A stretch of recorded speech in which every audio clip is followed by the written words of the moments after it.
राधे कृष्णा दोस्तों, स्वागत है आपका हमारे YouTube चैनल पर। तो दोस्तों, आज हम करने वाले हैं रेलवे एनटीपीसी की 9 जून के फर्स्ट शिफ्ट का एग्जाम एनालिसिस। देखते हैं कि आज की शिफ्ट में किस तरीके के क्वेश्चन पूछे गए हैं, क्योंकि आप सभी को पता है कि 2 दिन का एक ब्रेक हो गया था। 2 दिन किसी भी तरीके का कोई भी एग्जाम नहीं हुआ है, तो अब 2 दिन के बाद आज रेलवे एनटीपीसी का एग्जाम हुआ है। तो देखते हैं कि एग्जाम की शिफ्ट में किस तरीके के क्वेश्चन पूछे गए, कि एग्जाम ने अपना रुख तो नहीं बदल लिया, क्वेश्चन हार्ड तो नहीं हो गए। देखते हैं क्या होता है, ठीक है। तो अभी तक जिसने हमारे चैनल को सब्सक्राइब नहीं किया है वो हमारे चैनल को सब्सक्राइब कर देना और बेल आइकन ज़रूर प्रेस कर देना, ठीक है। तो चलिए बिना किसी देरी के वीडियो को स्टार्ट करते हो। जिसका भी आने वाली शिफ्टों में एग्जाम है वो वीडियो को बिल्कुल भी स्किप मत करना, क्योंकि ये वीडियो आपके लिए बहुत ज़्यादा हेल्पफुल होने वाला है, ठीक है। तो चलते हैं पहले क्वेश्चन की तरफ और देखते हैं कि पहला क्वेश्चन किस तरीके का आया था। तो हमारा पहला क्वेश्चन है, अरुणाचल प्रदेश के पूर्व में कौन सा देश है, यानी अरुणाचल प्रदेश जो है उसके पूर्व दिशा में कौन सा देश है, ये आपको बताना है। तो देखिए, अरुणाचल जो प्रदेश है, अरुणाचल प्रदेश के पूर्व में म्यांमार देश स्थित है, ठीक है। अरुणाचल प्रदेश की सीमा पश्चिम में भूटान से लगती है, उत्तर में चीन से और दक्षिण में असम से भी लगती है। देखिए, अगर पूर्व में पूछा जाएगा तो म्यांमार है, अगर पश्चिम में भूटान है और उत्तर में बात की जाए तो चीन है और दक्षिण में असम राज्य से लगती है, ठीक है। नेक्स्ट क्वेश्चन है हमारा, पृष्ठ के हाशिए तथा पाठ्य सीमाओं के बीच की दूरी को क्या कहते हैं, यानी the distance between the page margin and the text boundaries is called. ये कंप्यूटर का क्वेश्चन है। इसमें पूछा गया है कि जो हमारा पेज होता है, पेज से जो बॉर्डर की सीमाएं होती हैं हम उनको क्या कहते हैं। तो देखिए, उनको हम इंडेंट और इंडेंशन कहते हैं, यानी लिखित जो भी हमने लिखा है वो, और जो कागज़ के किनारे होते हैं वो, उनके बीच की जो दूरी होती है उसको मार्जिन कहा जाता है। क्या कहा जाता है? मार्जिन। आपके कॉपी का जो पेज होता है आपने देखा होगा, उसमें साइड्स में रेड लाइनिंग होती हैं वो, और जहाँ पे आप लोग लिखते हो वो, यानी कि जो रेड लाइन होती है उतने के अंदर आपको लिखना होता है और बाकी सारा जो होता है आपका बॉर्डर होता है, ठीक है। तो ये हमें ये पूछा गया, तो ये जो होता है हमारा मार्जिन कहा जाता है, ठीक है। नेक्स्ट क्वेश्चन है हमारा यहाँ पे, विश्व स्वास्थ्य संगठन यानी WHO वर्ल्ड हेल्थ ऑर्गेनाइजेशन ने हाल ही में किस देश को अंधेपन का कारण बनने वाले ऑन्कोसेरसियासिस से मुक्त होने वाला पहला अफ्रीकी देश घोषित किया है। तो देखिए, इसका जो करेक्ट आंसर हो जाएगा वो हो जाएगा आपका, जो पहला अफ्रीकी देश घोषित हुआ है वो है आप लोगों का नाइजर देश जो है वो इसका करेक्ट आंसर हो जाएगा आप लोगों का, ठीक है। नाइजर देश जो है वो पहला देश बना है, ठीक है। अफ्रीकी देश घोषित हुआ है नाइजर। इसी के साथ चलते हैं नेक्स्ट क्वेश्चन की तरफ और देखते हैं कि हमारा नेक्स्ट क्वेश्चन जो है वो क्या है। नेक्स्ट क्वेश्चन है हमारा, सुनीता विलियम्स कितने दिन बाद अंतरिक्ष से वापस लौटी, यानी कि सुनीता विलियम्स जो अंतरिक्ष में गई थी वो कितने दिन तक वहाँ अंतरिक्ष में रुकी हैं और कितने दिनों के बाद वहाँ से वो वापस लौट कर आई हैं। तो देखिए, जो इसका करेक्ट आंसर हो जाएगा वो हो जाएगा, सुनीता विलियम्स अंतरिक्ष में 286 दिन बिताने के बाद धरती पर मार्च 18, 2025 को लौटी हैं, यानी कि वो जो 18 मार्च 2025 को लौटी हैं और 286 दिन उन्होंने वहाँ पे बिताए हैं, ठीक है। इस मिशन की जो शुरुआत हुई थी वो हुई तो सिर्फ 8 दिनों के लिए थी, लेकिन बोइंग स्टार लाइनर अंतरिक्ष यान में कुछ जटिलताओं के कारण इसे बढ़ा दिया गया, ठीक है। लेकिन क्या हुआ था, यान में कुछ प्रॉब्लम हो गई थी अंतरिक्ष यान में, इस वजह से इस मिशन की जो दिनों की संख्या थी उसको बढ़ा दिया गया था, ठीक है। तो सुनीता विलियम्स जो थी वो 286 दिन के लिए थी, ठीक है, अंतरिक्ष में रुकी थी। नेक्स्ट क्वेश्चन है हमारा, कौन सा संविधान संशोधन DPSP पर संशोधन नहीं करता, यानी कि इनमें से आपको 3 संविधान संशोधन दे रखे हैं। आपसे बोला गया है कि इनमें से कौन सा संविधान संशोधन है जो DPSP से रिलेटेड नहीं है। तो देखिए, जो इसका करेक्ट आंसर होगा, देखिए जो 42वां संविधान संशोधन था वो तो इसी जो 1976 में हुआ था, वो हमारी प्रस्तावना से रिलेटेड था। हमारी प्रस्तावना में उसने 3 शब्दों को जोड़ा था, समाजवादी, धर्मनिरपेक्ष और अखंडता। ये 3 शब्द जो है 42वें संविधान संशोधन 1976 के द्वारा हमारे संविधान में जोड़े गए थे। प्रस्तावना में जो संशोधन किया गया था 42वें संविधान संशोधन 1976 के तहत। यहीं पे अगर बात कर लें संविधान संशोधन की, तो इसके तहत जो है हमारा जो आर्टिकल था 39A और 43A और 48A, इनके सहित कई राज्य नीति के निर्देशक सिद्धांत यानी DPSP में, यानी कि इसके अलावा इस 42वें संविधान संशोधन से इन आर्टिकल्स में भी संशोधन हुआ है। लेकिन जो 97वां संविधान संशोधन 2011 में किया गया था, इसके द्वारा संविधान में एक नया अनुच्छेद 43 जोड़ा गया था जो सहकारी समितियों से संबंधित था। यानी जो ऊपर आपको 3 दे रखे थे उनमें से 97वां जो संविधान संशोधन है वो 2011 वाला, वो हमारा सहकारी समितियां जो है उनसे संबंधित है, ठीक है। 43 का B पार्ट जोड़ा गया था जो सहकारी समितियों से संबंधित है। तो ये भी कहीं ना कहीं हमारे DPSP से रिलेटेड रखता है, ठीक है। अब बात कर लेते हैं आखिरी संविधान संशोधन की, जो है 48वां संविधान संशोधन। ये जो है 1988 में किया गया था। इसके द्वारा कुछ महत्वपूर्ण प्रावधानों को शामिल किया गया था, लेकिन ये DPSP पर कोई सीधा असर नहीं डालता। यानी जो 48वां संविधान संशोधन है उसके द्वारा जो भी प्रावधान जोड़े गए थे वो DPSP पर कोई भी सीधा असर नहीं डालते हैं। तो जो आपको 3 ऊपर ऑप्शन दे रखे थे उनमें से 48 जो संविधान संशोधन है, 48वां संविधान संशोधन आपका करेक्ट आंसर है। ये वो संविधान संशोधन है जिसने DPSP पर कोई भी असर नहीं डाला है डायरेक्ट, ठीक है। नेक्स्ट क्वेश्चन है हमारा, डीवीडी में लेज़र की आवृत्ति लगभग कितनी होती है।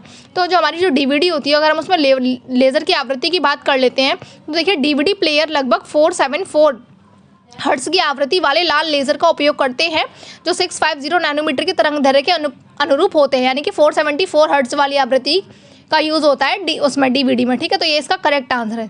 देखिए फ्रेंड्स, जैसा कि आप सभी को पता है, ये क्लास आपके लिए जिनका एग्जाम आने वाली शिफ्टों में एक रिवीजन के तौर पे होती है, तो मैं उसी स्पीड से बोलती हूँ, आपको स्पीड को 2x पे करने की बिल्कुल भी ज़रूरत नहीं है। ठीक है, नेक्स्ट क्वेश्चन है हमारा, जब लड़के पंजाब में पारंपरिक लोक नृत्य भांगड़ा नृत्य करते हैं तो लड़कियां अक्सर कौन सा नृत्य करती हैं। तो देखिए इसका जो करेक्ट आंसर होगा वो होगा गिद्धा, क्योंकि जब लड़के भांगड़ा करते हैं तो लड़कियां जो है अक्सर गिद्धा नृत्य करती हैं।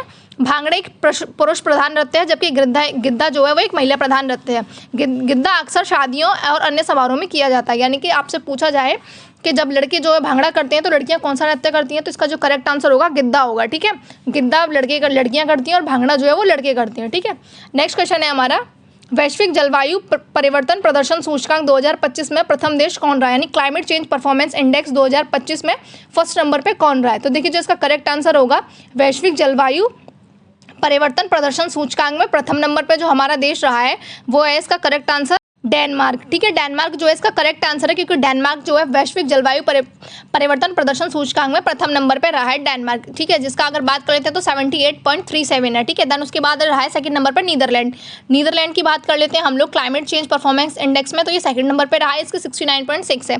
अब बात कर लेते हैं, वहीं पर बात आती है कि भाई हमारा इंडिया कौन से नंबर पर रहा है। ठीक है, ये सारे देश तो रह ही रहे हैं, क्योंकि आपको सभी को पता है कि इनमें जो है हमारे भारत की रैंक भी पूछ ली जाती है कि इसमें भारत की रैंक क्या रही है, मानव विकास सूचकांक में भारत की रैंक क्या है, इस तरीके से पूछ ले जाते हैं। तो देखिए जो हमारे भारत की रैंक है इसमें क्लाइमेट चेंज परफॉर्मेंस इंडेक्स में हमारा जो भारत रहा है वो 10वें नंबर पर रहा है, 67.99। ठीक है, नेक्स्ट क्वेश्चन है यहाँ पे हमारा, भारतीय सेना और सिंगापुर सशस्त्र बलों के बीच द्विपक्षीय अभ्यास, भारतीय सेना और सिंगापुर सशस्त्र बलों के बीच एक द्विपक्षीय अभ्यास संयुक्त सैन्य अभ्यास अग्नि वॉरियर का 13वां संस्करण कहाँ हुआ है। देखिए यहाँ से आपसे पूछा जा सकता है भारतीय सेना और सिंगापुर सशस्त्र बलों के बीच पहली बात तो कौन सा संयुक्त अभ्यास हुआ है, तो करेक्ट आंसर है अग्नि वॉरियर हुआ है। ठीक है, और ये 13वां संस्करण हुआ है इसका, और हुआ कहाँ पे पूछा जा सकता है कौन सा संस्करण हुआ है, तो 13वां संस्करण हुआ है। बात कर लेते हैं कि संस्करण हुआ कहाँ पे है, सिंगापुर सशस्त्र बलों का जो द्विपक्षीय अभ्यास संयुक्त सैन्य अभ्यास हुआ है अग्नि वॉरियर, इसका जो 13वां संस्करण है ये हुआ कहाँ पे। तो देखिए जो इसका करेक्ट आंसर है वो है हमारा, ये हुआ है 30 नवंबर 2024 को महाराष्ट्र के देवलाली स्थित फील्ड फायरिंग रेंज में संपन्न हुआ है, यानी ये महाराष्ट्र में हुआ है 30 नवंबर 2024 को। ठीक है, ये 28 से 30 नवंबर 2024 तक आयोजित 3 दिवसीय अभ्यास सिंगापुर सशस्त्र बलों से टुकड़ी ने भाग लिया है। ठीक है, इसमें 3 दिवसीय अभ्यास में सिंगापुर सशस्त्र बलों से टुकड़ियों ने भाग लिया है। तो ये 30 नवंबर 2024 को हुआ है, और कहाँ पर हुआ है, महाराष्ट्र में हुआ है। इसका 13वां संस्करण हुआ है, नाम क्या है इसका, अग्नि वॉरियर। ये भारतीय सेना और सिंगापुर के बीच हुआ है। ठीक है, नेक्स्ट क्वेश्चन चलते हैं हम लोग, ये करंट अफेयर्स में भी आप लोगों के लिए आ सकता है। नेक्स्ट क्वेश्चन है हमारा, 1784 में ब्रिटिश शोषण के खिलाफ प्रथम आदिवासी विद्रोह का नेतृत्व किसने किया था, यानी ब्रिटिश शोषण के खिलाफ सबसे पहला आदिवासी विद्रोह जो हुआ था उसका नेतृत्व किसने किया था। तो देखिए 1784 में ब्रिटिश शोषण के खिलाफ प्रथम आदिवासी विद्रोह का नेतृत्व तिलका मांझी ने किया था। किसने किया था, तिलका मांझी ने किया था। उन्हें संताल समुदाय के एक नेता के रूप में जाना जाता है, जो अंग्रेजों के खिलाफ हथियार उठाने वाले पहले आदिवासी थे। तो अंग्रेजों के खिलाफ हथियार उठाने वाले पहले आदिवासी कौन थे, तो वो तिलका मांझी थे। ठीक है, और इन्होंने पहला आदिवासी विद्रोह भी किया था, विद्रोह का नेतृत्व किया था। किसने किया था, तिलका मांझी ने। कब किया था, 1784 में किया था। ठीक है, अंग्रेजी शोषण के खिलाफ। ठीक है, तो करेक्ट आंसर क्या है इसका, तिलका मांझी है। ठीक है, 1784 में हुआ था। चलते हैं नेक्स्ट क्वेश्चन की तरफ, देखते हैं नेक्स्ट क्वेश्चन क्या है। देखिए इससे रिलेटेड कुछ फैक्ट पढ़ लेते हैं। भारत में पहला सशस्त्र जनजातीय विद्रोह कौन सा हुआ था, तो ये 1784 में हुआ था। बाबा तिलका मांझी ने अंग्रेजों के खिलाफ पहला जनजातीय विद्रोह, जिसे पहाड़िया विद्रोह भी कहा जाता है। आपसे पूछा जा सकता है कि पहाड़िया विद्रोह का नेतृत्व किसने किया था, तो करेक्ट आंसर होगा तिलका मांझी ने। नेक्स्ट क्वेश्चन हमारा, पोषण अभियान को कौन इनमें से फंड दे रहा है, यानी WHO फंड दे रहा है पोषण अभियान को, या फिर ADB दे रहा है। तो देखिए पोषण अभियान की शुरुआत माननीय प्रधानमंत्री ने 8 मार्च 2018 को राजस्थान के झुंझुनू जिले में की थी। इस अभियान का उद्देश्य किशोरियों, गर्भवती महिलाओं, स्तनपान कराने वाली माता और 0 से 6 की आयु के बच्चों को पोषण के स्तर में सुधारना है। देखिए तो इसकी जो शुरुआत, पहली बात तो ये जो शुरुआत हुई है इसकी, ये हमारे प्रधानमंत्री जी ने की है, 8 मार्च 2018 को की है। ठीक है, 8 मार्च 2018 को इसकी राजस्थान के झुंझुनू जिले से शुरुआत हुई है। ठीक है, बात कर लेते हैं। तो देखिए, विश्व बैंक ने पोषण अभियान को समर्थन देने के लिए विशेष रूप से 2018 और 2022 के बीच वित्तीय और तकनीकी सहायता प्रदान की है। तो इसका जो करेक्ट आंसर होगा वो हमारा विश्व बैंक होगा। ठीक है, WHO ने नहीं, विश्व बैंक समर्थन कर रही है इसका। ठीक है, तो करेक्ट आंसर हो जाएगा हमारा विश्व बैंक। नेक्स्ट क्वेश्चन की तरफ चलते हैं। तो WHO नहीं है, ये ADB जो है ये है। ठीक है, नेक्स्ट क्वेश्चन की तरफ चलते हैं। नेक्स्ट है हमारा 2024 में भगवान बिरसा मुंडा की 150वीं जयंती के अवसर पर किस विशेष दिवस का आयोजन किया गया था। तो देखिए, भगवान बिरसा मुंडा की जो 150वीं जयंती हुई है, इसके उपलक्ष्य में देश भर में 15 नवंबर को जनजातीय गौरव दिवस मनाया गया। कौन सा दिवस मनाया गया है? जनजातीय गौरव दिवस मनाया गया है। पूछा जा सकता है भगवान बिरसा मुंडा की 2024 में कौन सी जयंती मनाई गई थी। तो करेक्ट आंसर होगा 150वीं जयंती मनाई गई थी। ठीक है, भारत सरकार ने 2021 में आज़ादी के अमृत महोत्सव के दौरान प्रत्येक वर्ष 15 नवंबर को जनजातीय गौरव दिवस के रूप में मनाने की घोषणा की थी। ठीक है, 15 नवंबर को जनजातीय गौरव दिवस के रूप में मनाने की घोषणा की थी भारत सरकार ने 2021 में, जब हमारा आज़ादी का अमृत महोत्सव हुआ था। उनका जन्म 1875 में वर्तमान झारखंड के खूंटी जिले के उलीहातू गाँव में हुआ था। उनके बचपन का नाम दाऊद मुंडा था।